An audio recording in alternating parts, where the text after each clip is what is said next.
This is Game Night with Josh Hennig on 97.3 ESPN and the free mobile app. Now, live from the Matt Black Kia Studios. Oh, what an attack! Whoa, what a move! Here's Josh Hennig. It's a Hump Day Wednesday edition of Game Night here on 97.3 ESPN. I'm Josh Hennig, hanging out with you for the next hour. Of course, we got a Weinberg Wednesday. Dave Weinberg joins the show. He's got his Eagles Midseason Grades. We'll go through with those with him. I agree on a couple with him, and I disagree on a couple with him. So we'll get into that coming up at 6:15 tonight. Plus your text messages at 609-403-0973 to get on the conversation. 609-403-0973. By the way, there's a poll question up right now at 973 ESPN on YouTube. The guy's been talking about it throughout the day. Do you think Carson Wentz will end his career with the Eagles? Hit that little retweet to pop it back up top of your feed there. Do you think Carson Wentz will end his career with the Eagles? Currently, 39.1% say yes, 60.9% say no. And I'm genuinely surprised that that number isn't higher. The no's, I mean. I would love to meet the people who are voting yes at all, because of the fact that how many quarterbacks actually finish their career with one team? I mean, the 39% must think that he's like Kobe Bryant or something. He's a lifelong whatever. If Johnny Unitas and Joe Montana and Tom Brady and Brett Favre and Peyton Manning all didn't finish their careers with one team, who the heck is Carson Wentz?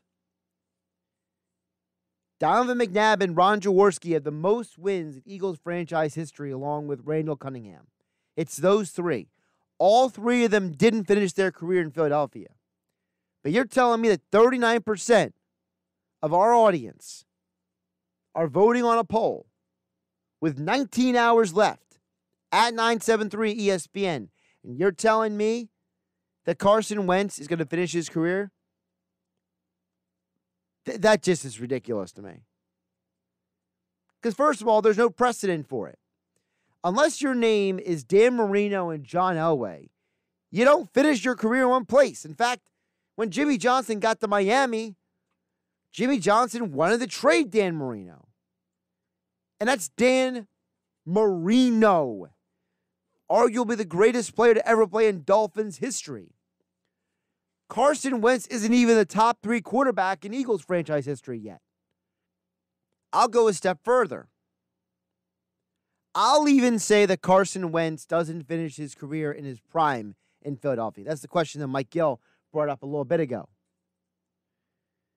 Does Carson Wentz even finish his current stretch in Philadelphia? As of right now, I got to say no. You know how with the election results, they're saying we're projecting we still have 86% of vote, but at 86%, we're projecting that so-and-so is going to win. Well, right now, 5 years into Wentz's career, I'm projecting he doesn't finish in Philadelphia for 2 specific reasons. Number one, this franchise has a history of moving on from quarterbacks.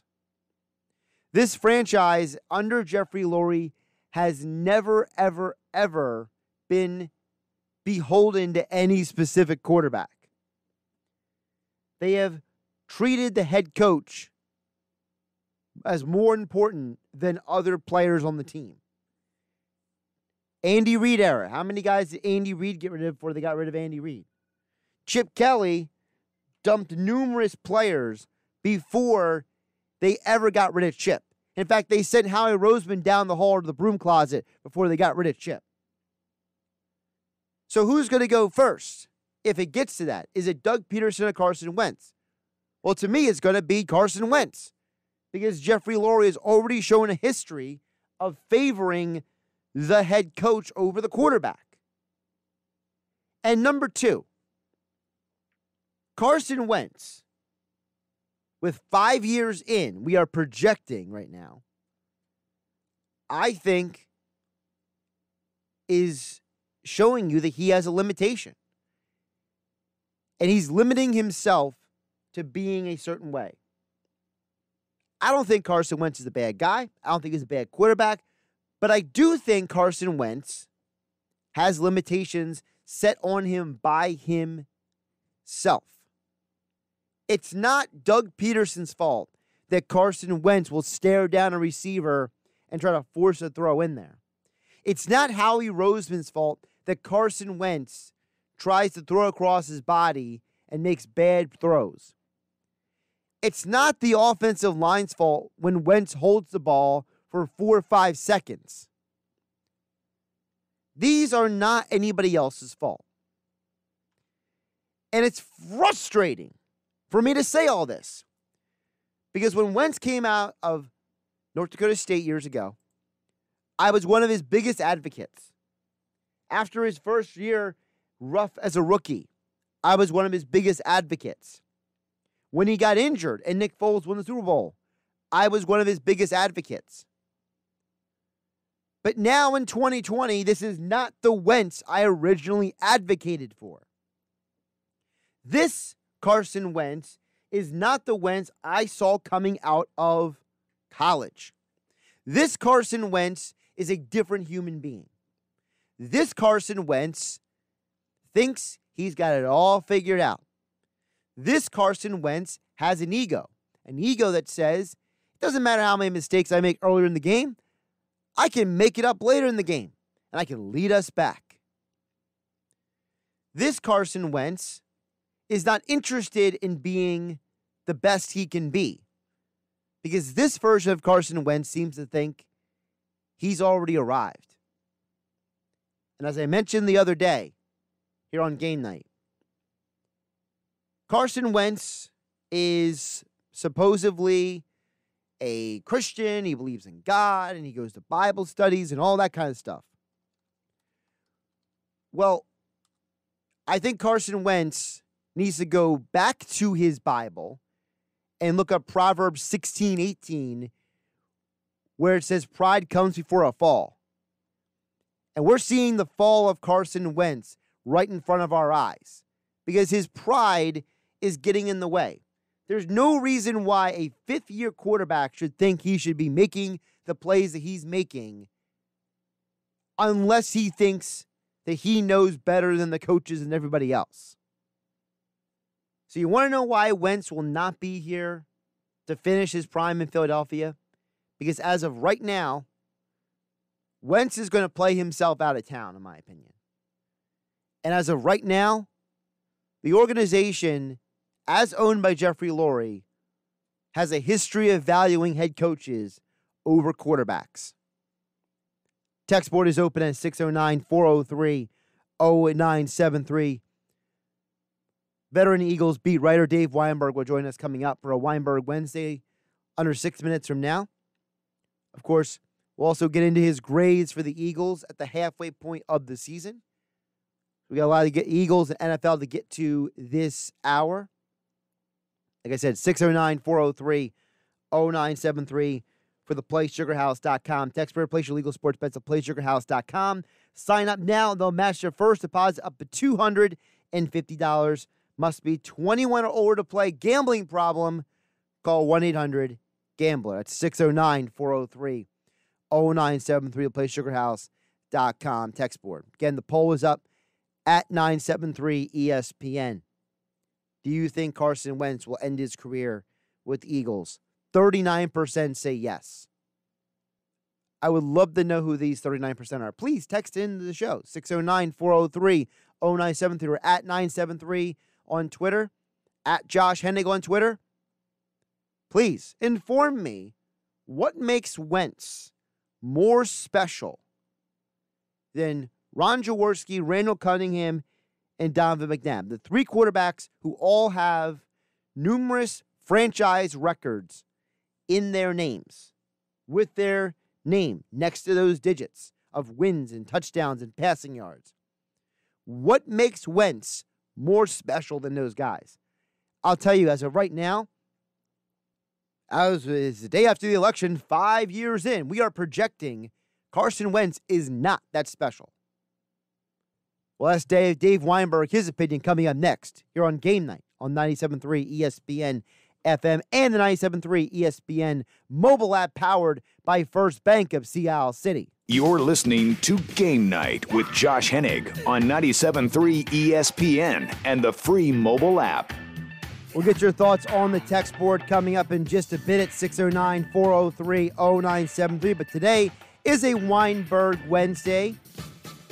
Veteran Eagles writer Dave Weinberg joins us each and every Wednesday to talk about the Eagles and whatever else is going on in the sports world as well.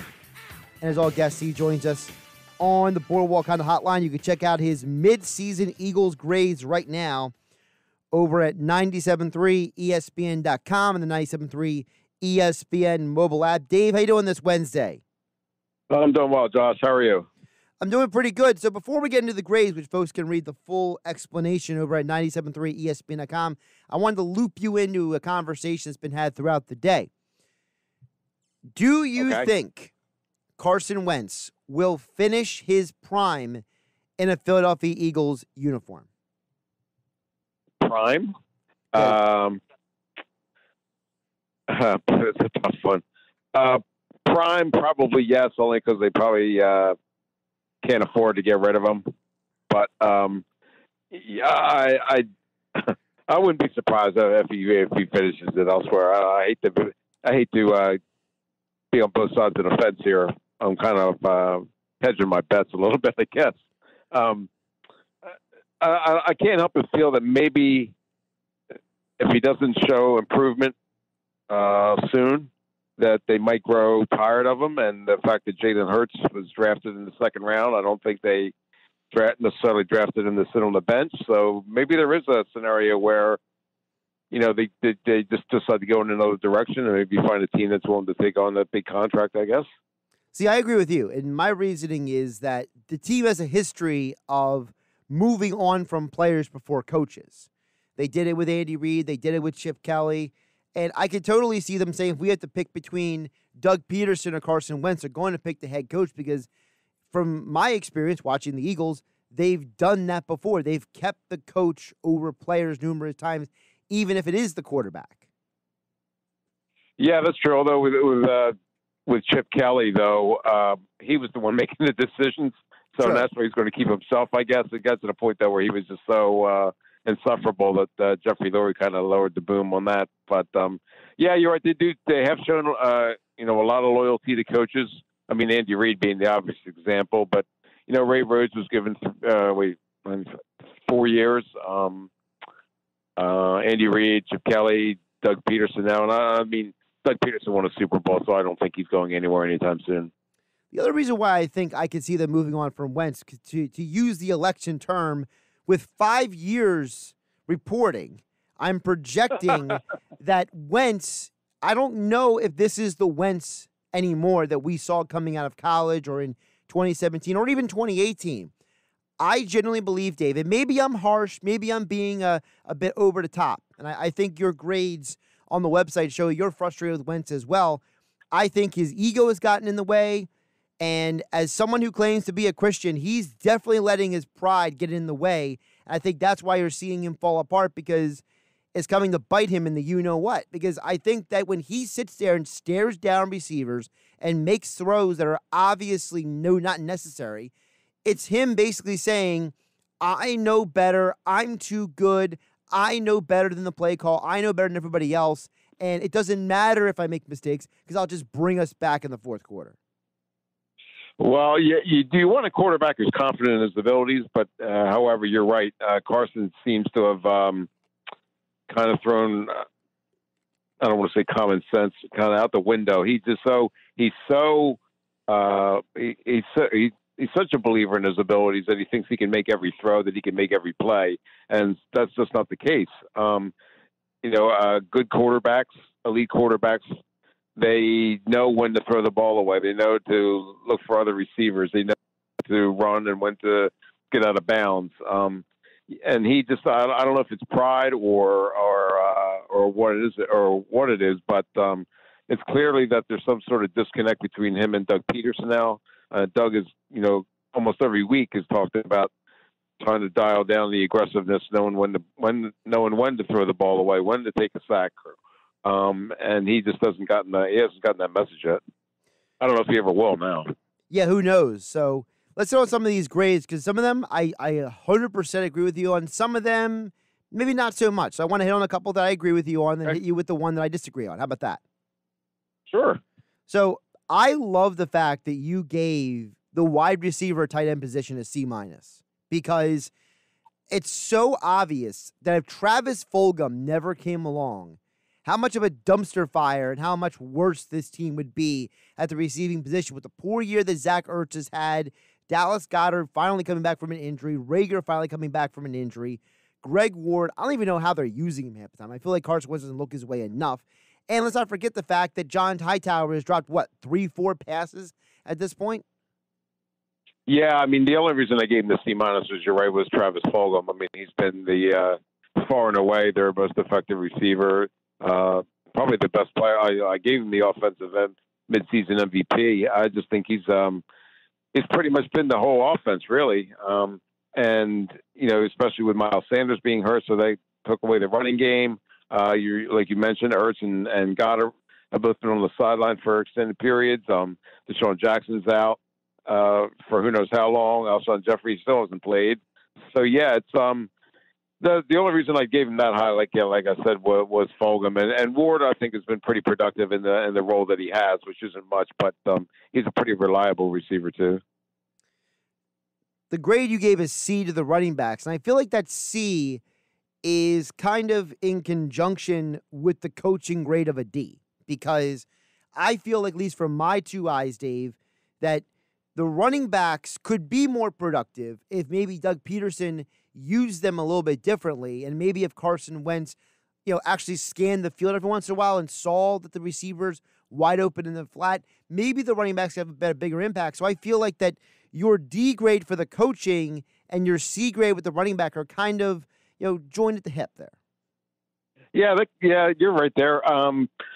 I gave them as high as I did because Miles Sanders has shown he's a home run hitter that they haven't had in a long time. I mean, to break off, a couple of 70-yard plays that, you just don't see that every day in their offense. So, but the problem is he's been hurt a lot, and they need him out there. And when he's not, they really don't have anybody to go to. I mean, Boston Scott has shown flashes of he can play really well for a game or two, but I don't think that he's best when he's a complimentary player, not the workhorse. And I'm befuddled by the way Corey Clement's been used. He just doesn't seem to.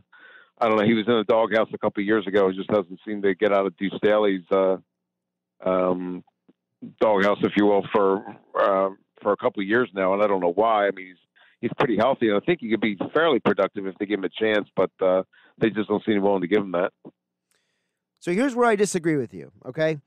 I feel like you didn't give the Eagles' defensive line a high enough grade, because I look at this defensive line, and to me, if that defensive line isn't there, this defense doesn't have a chance because of all the injuries they've had in the secondary, the pathetic play of Nate Gary.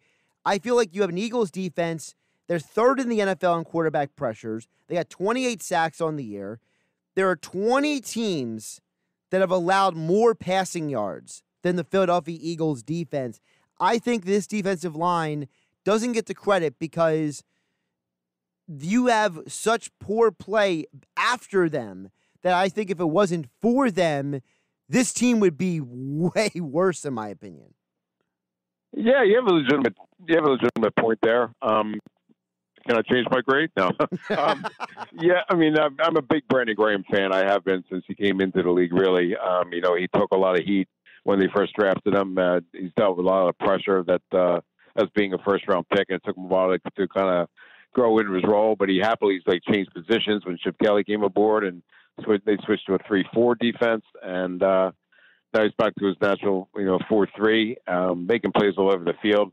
I guess the reason I did it was I'm not really impressed with Fletcher Cox. I know that sounds stupid, but he's supposed to be like with Aaron Donald, like one of the dominant defensive tackles in the league, and I just haven't seen it on a consistent basis this year. I mean, there have been times when he's been really good, but there's other times where he seems like he's invisible too. And I don't know if he's dealing with another injury or what, but I just haven't been all that impressed with him. And maybe that's the reason I didn't. But I have been impressed with Graham.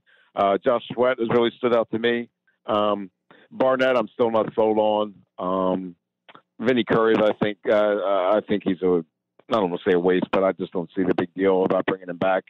And those other defensive tackles really haven't stepped up to the point where I've really noticed them that much either. I guess that was the reason why the grade was what it was. Dave Weinberg joining us here on a Weinberg Wednesday here on Game Night on 97.3 ESPN. Of course, you can follow him on Twitter at Dave Weinberg19. Check out his whole list of grades over at 97.3ESPN.com. Also, you can catch his extra point columns over on the website and on the 97.3 ESPN mobile app. So, beyond the midseason grades, I did touch on the fact that you gave Doug Pederson and the coaching staff a D. And I have to say that, for me, I don't understand what is going on with this coaching staff. I mean, you covered the Eagles for a long time. You've seen a lot of different coaching iterations. Even under Andy Reid, there were people coming and going in different years. I feel like Doug Pederson I don't know if he's a pitcher who lost his fastball or he lost the edge on his curveball. I don't know if he's just not listening to people or he's listening to the wrong people. But it feels like when Doug Pederson makes decisions, you just can't trust him anymore. Yeah, and I should couch this by the fact that I've been a huge Doug Pederson fan up to this point. I think being a former player and a former assistant, he kind of like he proved himself at various levels so that he deserves to do what he did and to he wasn't their first choice, obviously, but he's really made the most of his opportunity. I mean, getting into the Super Bowl, playoffs 3 straight years. So it's kind of hard to criticize the guy, but you're right. His decision making has been really puzzling this year. I mean, I just don't get like the going for 2 in the start of the game. Going in for 4th down, passing up, playing for the tie, which I guess might turn out in their favor, but still, I just didn't agree with it at the time, and I still don't. And I keep thinking back to the fact that there was no off season really, and Doug tested positive, which prevented him from interacting with a lot of people for a couple of weeks as well. Although he did work with the team virtually, but that's just not the same as being hands on, so to speak. So I don't know if that affected him as well. But for whatever reason, you're right. It just seemed it's kind of like, I don't want to say he's lost the team, but it's just some of his decisions have just been really like befuddling to me. Yeah, I'm with you. I don't think he lost the team, but I do think there's just something off there. And listen, there are coaches who have down years all the time. We're seeing with Bill Belichick right now at the Patriots. Sean Payton had 3 straight 7-9 seasons. So you can be a Super Bowl winning coach and have a down year or 2, but it feels like it's just such a crazy drop from what they were in 2017. And then 2018, 2019, there were injuries, but they were still at a winning record. They got in the postseason. The likelihood is this team is going to the playoffs, Dave, at 6-9-1 if they win the NFC East, and it just feels so hollow. Yeah, it does. But I guess it's the same for every team, really. This season has just been so bizarre. Like I said, with no preseason games. It's just, I don't know if they've really I haven't really found their footing, and I don't know if they will now, halfway through the year. Injuries, like you said, I think it's, the injuries have been tougher, or I don't want to say tougher, but they've been pretty significant this year to, key players. Zach Ertz, they really count on. It really started when Brandon Brooks got hurt, and just seems to have snowballed from there. And I'm not to get back. I want to get back to it real quick. Was the Jason Peters situation? Just I don't understand that at all. When you're talking about Doug, why he would allow a player to just come in and dictate what position he wants to play. It just seems like everything's in upside down with that team, and I don't know if they're going to be able to turn it around this year. I want to get your thoughts a couple of other things outside of your grades. Again, folks can read your full grades over at 97.3 ESPN.com. A lot of great and interesting points Dave makes about different positions on the team, as well as he gives his offensive, defensive, and special teams MVPs. So folks can check that out over on the website or on the 97.3 ESPN mobile app. I'm still in shock in the NFC East that the Dallas Cowboys, they are now benching Ben DiNucci. And they're going to have a quote-unquote competition this week between Garrett Gilbert, who the last time he played competitive football was in the AAF, and Cooper Rush, who I think has had a one snap or two or maybe three at the NFL level. I mean, talk about, we always talk about how frustrated we are with the Eagles, but the Cowboys are just finding new ways to make the Eagles look better. Yeah, I mean, I can't help but think that if Andy Dalton had been on the field the other night, that the Cowboys would have won the game. But he's not, and Dak Prescott obviously is out. So I'm kind of surprised they didn't sign Josh McCown the way the Texans did today. They sent him off the Eagles practice squad, and he's living in Texas. So I'd much rather bring him in to take over than Cooper Rush, for crying out loud. I just don't get that at all. But yeah, their quarterback situation is just a complete disaster. Plus, it doesn't seem like anybody's really playing well for them at the moment. I mean, Ezekiel Elliott's just a shell of what he was, and offensive line's all banged up. Defense, they got Sean Lee back, but he really didn't have much of an impact the other night. So, yeah, they're just to be honest with you, they're just a dumpster fire in Dallas. It's just amazing because I feel like there's a part of me that says, hey, I'm frustrated with the Eagles, but it could be worse. And I look around the NFL and I see what's going on in Dallas. I see what's going on with the Giants. I see what's going on in different teams like the Texans, for example, in the NFL. I feel like there's so many teams.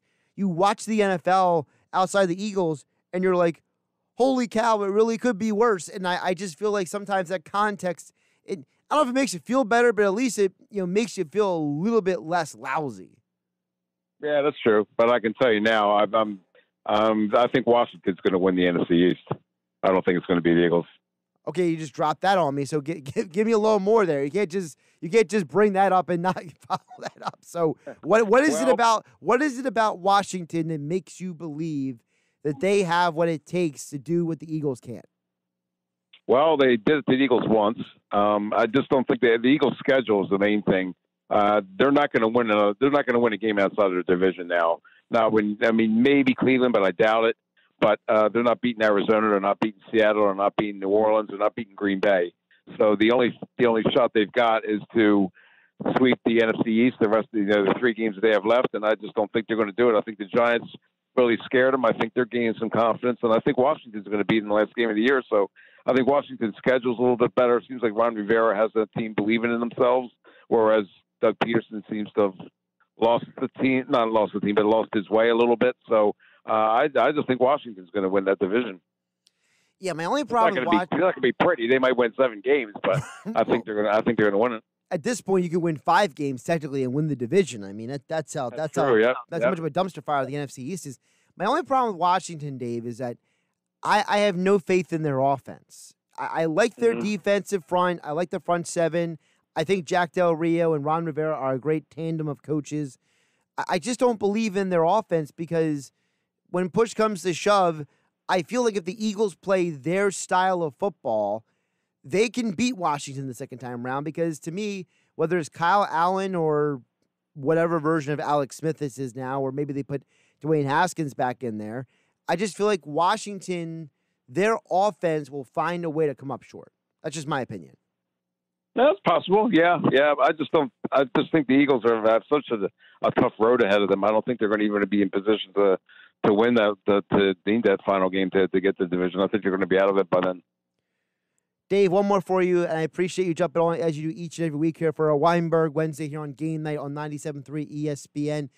So Hunter Brody brought this up earlier, and I want to kind of reprise it for you because you're a baseball guy. And is it just us, or was it a little ridiculous that baseball decided to announce their Gold Glove Award winners in a television presentation on election night?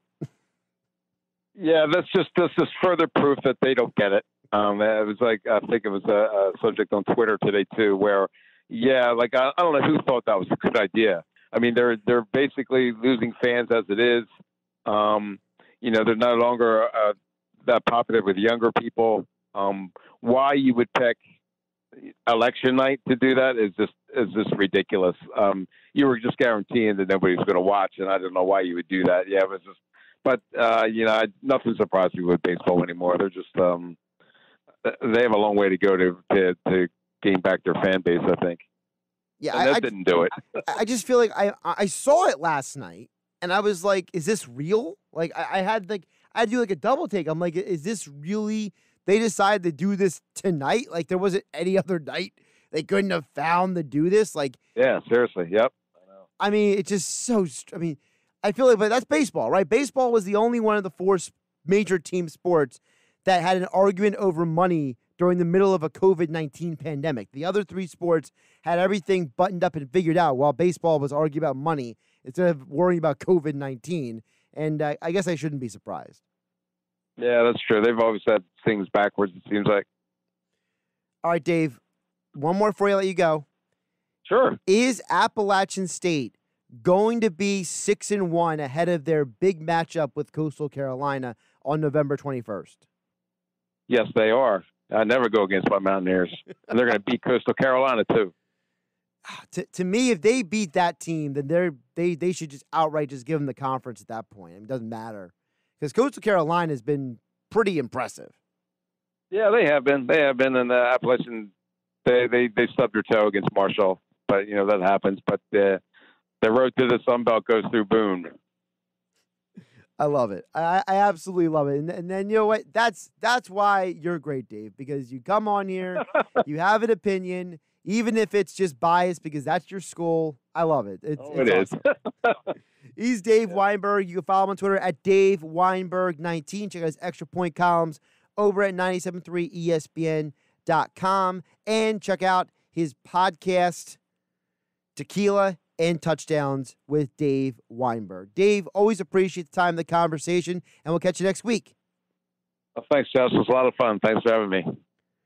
Josh Hennig here on Game Night on 97.3 ESPN. Of course, Game Night being brought to you by GMS Law. Make the right call with 4 convenient locations to serve you. Visit them online at gmslaw.com.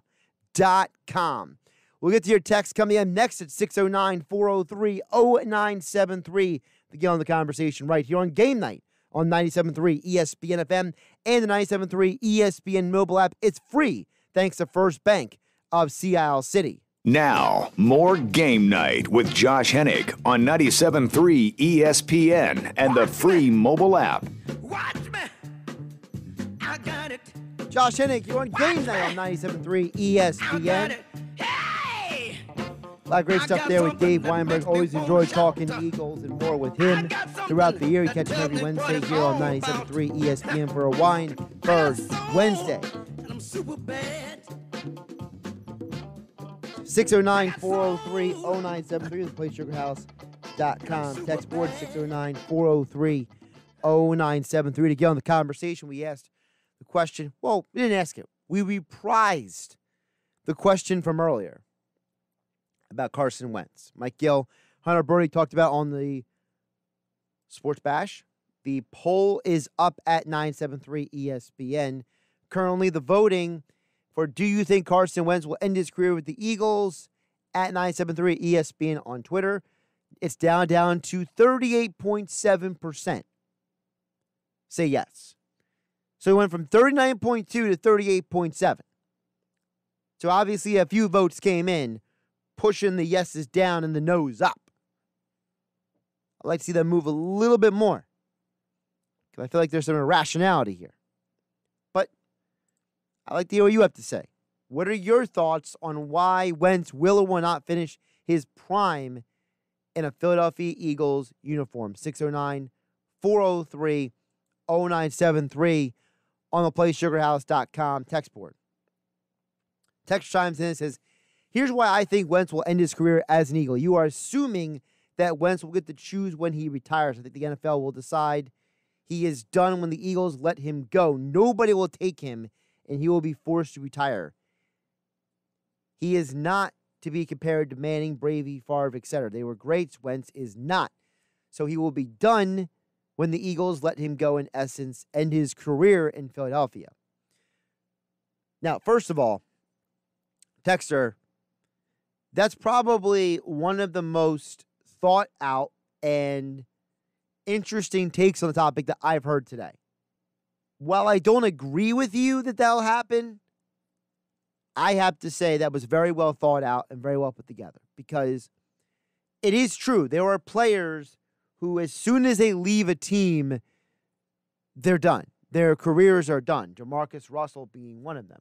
The problem is, though, is the difference between Jamarcus Russell and Carson Wentz is that Carson Wentz has had 10 times more success in the NFL than Jamarcus Russell does. And if you have any level of success in the NFL and you were a high draft pick, you will get another chance in the NFL. It's just the way it works. Even Blake Bortles has been on 2 different teams since the Jags let him go. He was on the Rams roster for a little bit, and he's been on the Broncos roster this year. He's on the Rams last year and the Broncos this year. So you can be a high draft pick and be Blake Bortles and get another job. That's why I think Wentz will get another opportunity somewhere, whether the Eagles trade him or they cut him or he leaves in free agency, whatever the situation is, because unless he sustains some massive injury that we don't foresee coming, like, he re-tears his knee or something crazy like that, I just don't see a scenario where another team doesn't take a chance on him. Listen, when McNabb went to Washington, he then ended up in Minnesota, and he was way past his prime at that point. So we've seen guys, even in recent years, leave Philadelphia. Michael Vick with the Steelers and the Jets, right? Kevin Kolb with the Cardinals. Sam Bradford with the Vikings. Guys can leave a place and go somewhere. I mean, Sam Bradford with the Cardinals, for goodness sake. We talked about how crazy that was after it seemed like his career was done. The Cardinals gave him more money. He was the number 1 overall pick. Wentz was number 2. So I don't agree. But I love the fact that the comment was so thought out and presented a scenario that none of us talked about yet. I liked it. I appreciate that text. It's a good job by you, Texter. 609-403-0973. Texter chimes in, says, damn, Josh, spot on with the Wentz Proverbs point. He is too prideful to realize his faults.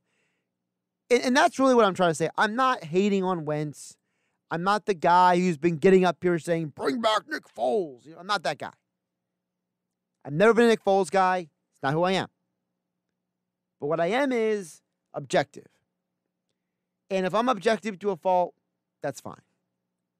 Listen, I've been criticized, whether it's in the sports world or in other areas of life, that I'm a little bit too objective, okay? I'm a little bit too logical and not enough, letting my emotions guide me at all, right?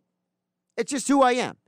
I don't get overly passionate about human beings who are flawed and can make mistakes, okay? I'm passionate about watching sports and how the game should be played and all that kind of stuff, but I'm not passionately advocating for or against anybody, because I know at some point this male or female is going to make a mistake or disappoint me, and you know what? I'm going to have to criticize them. So I never attach myself to anyone. I had a very wise man tell me a very long time ago, never idolize people because people will always disappoint you. So, no, I will never be fanatically in the corner of any player, which allows me to be able to be objectively critical of them. And for me with Wentz, I have to be objectively critical of him. Let's get another text in here at 609-403-0973.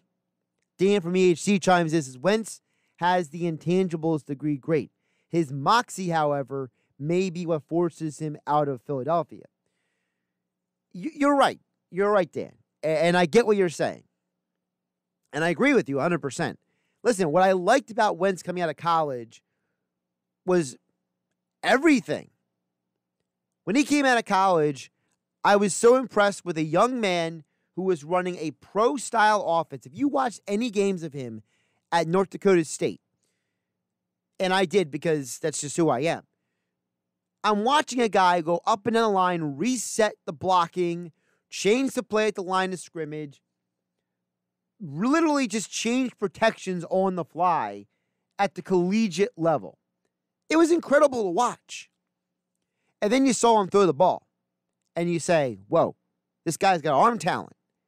He's able to make every throw. Yeah, you were a little worried about some of the injuries he had in college, but you thought, okay, well, a lot of guys get injured in college, right? It happens. Yeah, you play at the FCS level, but, so did Phil Simms and so did Steve McNair. Like, you weren't going to sit there and say he can't play in the NFL because of that. Now, I was never sure if he was ever going to be the number 2 overall pick, but he performed so well at the scouting bowl games.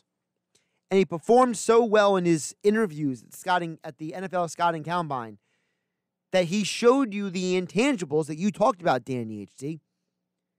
And when he got to Philadelphia, he was thrown into a impossible situation. He didn't play most of the preseason because of that cracked rib, right? The Eagles trade Sam Bradford just a week before the start of the season. I remember sitting here behind this very microphone that Saturday when it happened. I couldn't believe what was happening in front of me. It was absolutely insane. I had to go on the air and talk about it that day. It's one of those things that you never thought you were going to talk about because there were no rumors about the Eagles trading Sam Bradford at that point in time. And then boom, how he does it.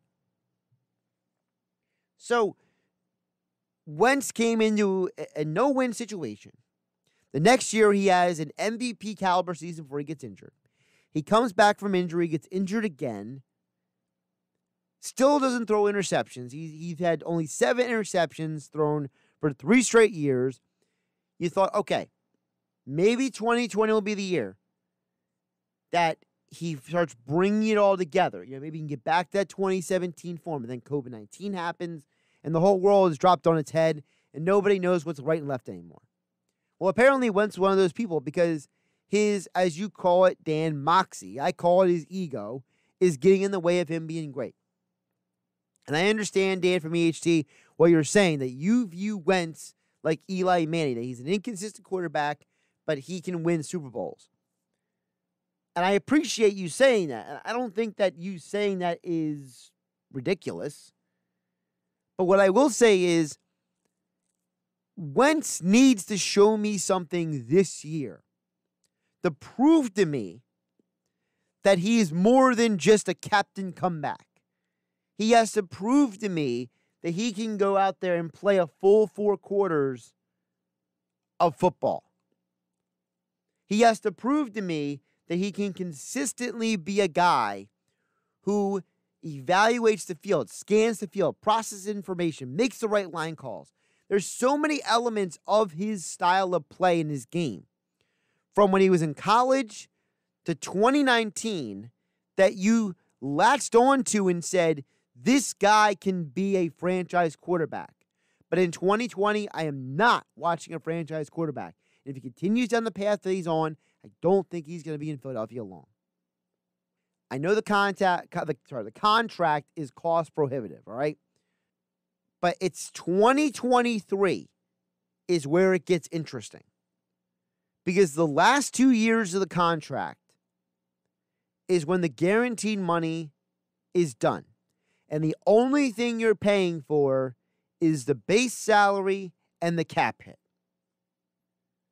And I wouldn't be surprised if the Eagles, by then, maybe evaluate the landscape of the league, look at Jalen Hurts, and say, maybe Wentz isn't our future anymore. I'm not saying it's going to happen, but I'm just putting it out there. The last 2 years of his contract that he signed, that big extension, that 4-year, $128 million contract that he signed, was $66 million guaranteed. Well, the guaranteed money is only for the first few years of the deal. So on the back end, you can get out of that contract. The last 2 years, you can save a significant amount of money on the cap. And we know Howie Roseman. He's a guy who always working the numbers, crunching, evaluating scenarios.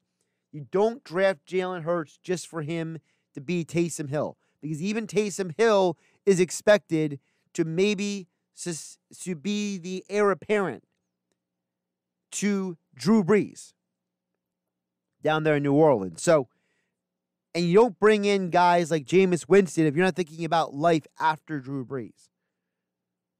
And I'm not saying the Eagles were saying we're thinking about life after Wentz when they drafted Hurts. But what they're saying is we passed on Russell Wilson 8 years ago. We're not going to pass on another similar player with similar qualities and intangibles that we could have had originally. Now, who's to say that Russell Wilson would have been Russell Wilson in Philadelphia, but it is what it is. Thanks for the text messages. Good conversation today. Good topic by there. Mike Gill and Hunter Broody earlier on the Sport Bet. Keep voting on that poll at 973 ESPN on Twitter. I'm Josh Hennig. You can follow me on Twitter at Josh Hennig. Hennig spelled Hennig. We'll be back tomorrow here on Game Night. Of course, we'll talk about NFL Week 9. Andy McNamara, Sportsnet, joins us every Thursday. Game Night. Josh Hennig. Thanks everyone for listening. Thanks for all the text messages. Have a great night. Stay safe. I'll talk to you tomorrow.